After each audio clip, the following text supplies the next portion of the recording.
Hey, shout out to everybody who came out today to Cali's Take. I appreciate you. I just want to say in this video, I just wanted to talk about the Clippers. The Clippers are being, to me, the Clippers are right on schedule. Everything is going the way it's supposed to. Serge Ibaka's coming back. The whole lineup, I think everybody will be in full form by the time the playoffs get here. I definitely anticipate what they do in the playoffs. I know Kawhi is going to be Kawhi, and I really hope PG steps up to be the playoff P that we all expect him to be or have expected him to be the last several years. But I do like the addition of putting Serge Ibaka back in there because when he was there in the beginning of the season, I thought they was an unstoppable type of team.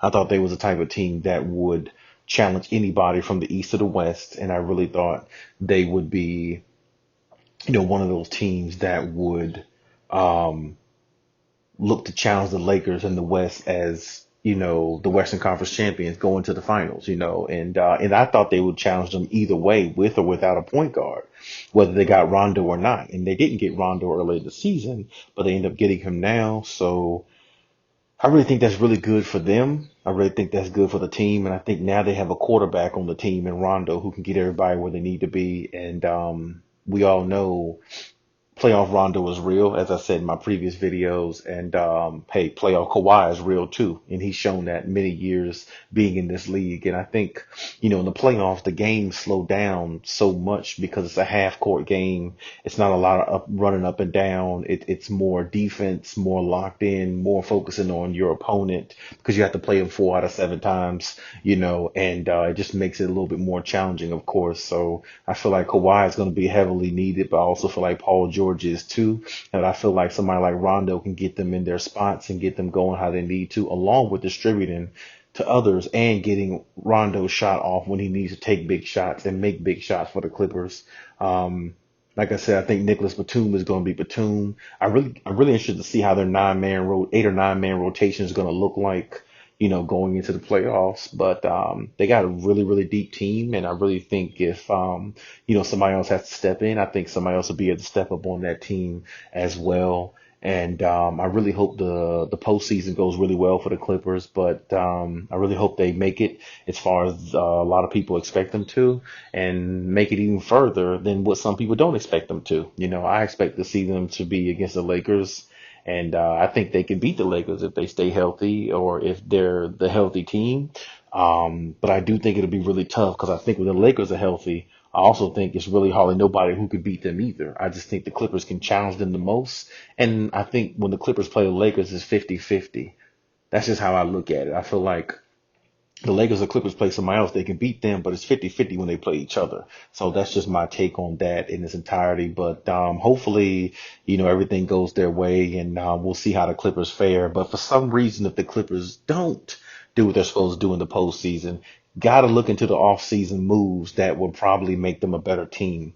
And the Clippers, if they went into this offseason and didn't win the finals, I think one place they need to start to look at is the point guard position. They have to get younger in that position to me. I mean, I love Rondo. I love what he brings, but he's a 1 or 2 year rental.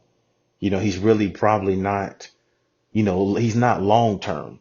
You see what I'm saying? So with Rondo being 35, 36 years old, I think they need to look into another point guard, possibly look into maybe trading Patrick Beverly. And I know a lot of people might disagree with that because Patrick Beverly is like the heart and soul of the team to a lot of fans out there, a lot of Clippers fans. So I definitely understand where you're coming from if you disagree with that. But I definitely think they need to get more younger and more talented in that area. Now they can keep Rondo, of course, have Rondo come off the bench in the future because Rondo is always going to be a valuable piece, but they have to get younger. In order to get younger, I think they should look into, some off-season trades in regards to the point guard position.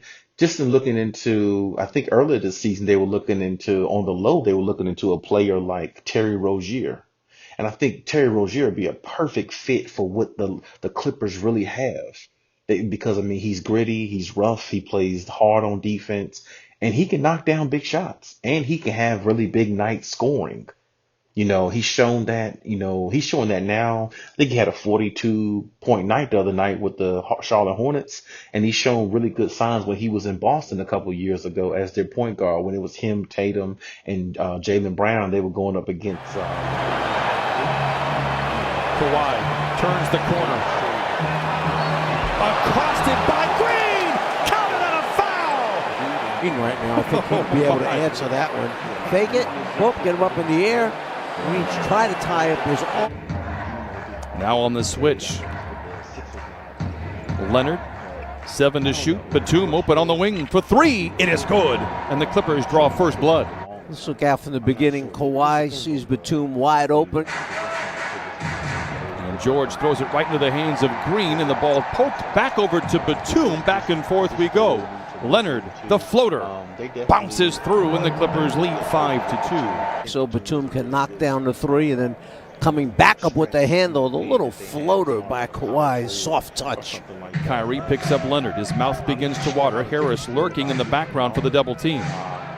Leonard got away with a walk, finds Batum in his park place and knocks down the 3. Kyrie picked up by Harris. He's good at a lot of things, but probably stopping Kawhi is not one of them. Leonard watched by Green. Spins away. Oh, what a feed into Ibaka. And what a finish by Serge, and the Clippers lead 12-4. 8 from the field. Leonard to Ibaka, and the Clippers look sharp to open up. Rookie sophomore challenge. Hard to believe that was almost 10 years ago. Jackson misses in the lane. Harden with the rebound. You mean I'm 10 years older than I was that night that I coached him? Well, you're now, what, 55?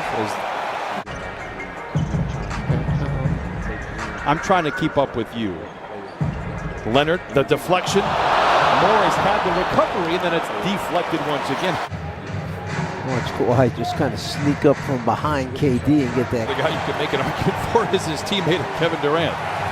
He's one of the most complete players in league history. Kawhi Leonard continues his perfect streak. He is 5 for 5. Just elevates and knocks down the jumper. On the switch, Leonard goes to work. Thought he was going to get a whistle, instead collects the ball and lays it at 16.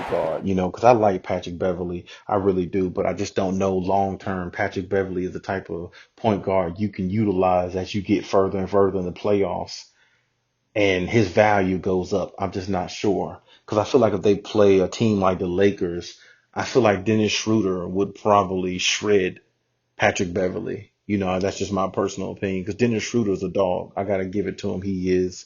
And there's really no other way to look at that. But like I said, I would hate for them to lose Patrick Beverley in the same breath to trade him, because, he is a piece that they can use, and that can help them get over the hump, in situations like that. But I really do think that that's one position they need to look at, going forward. And maybe, like I said, maybe get somebody coming off the bench who can probably help them out a little bit, maybe a little bit more size, maybe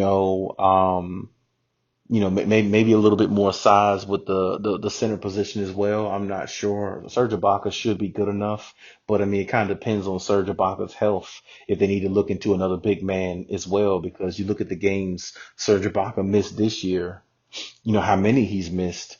How do we know going forward Serge Ibaka is going to be 100% healthy and doing what he's supposed to do to help the team get by? We don't know that. We really hope for the best, but Serge Ibaka's not getting any younger either. And hopefully Boogie and them stay healthy. Who knows how Boogie will look in a year or two from now as well. And I also say this, man, if Kawhi stays with the Clippers and if Paul George turns into Pandemic P again, I wouldn't rule out Paul George being shopped around. I know they gave him the $180 million. They probably wouldn't want to do that. But at the same time, to keep your superstar player happy, if your superstar player isn't happy with certain players, you got to make him happy, number one. And I really don't see them trading Paul George, anybody like that. But hey, in the NBA, anybody's expendable, anybody can go. And that's pretty much how the NBA has been for a long time, even though the players kind of rule the league. But at the same time, since they do, Paul George has to live up to his, expectations. And if you don't, then, that's definitely a feasible option to look into something, in regards to him, if he's not going to live up to who they expect and who they paid for, the $180 million they paid him. So, these are just some off-season type of, scenarios that I'm thinking of and seeing how it can pan out. Hopefully Kawhi Leonard stays. Hopefully he's not an off-season surprise and leave the Clippers. But a lot of people, a lot of rumors are circling about that too. But we'll see how it goes.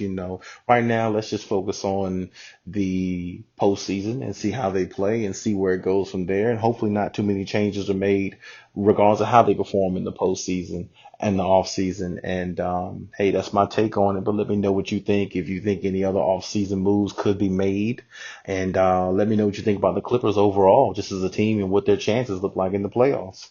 Hey, next time.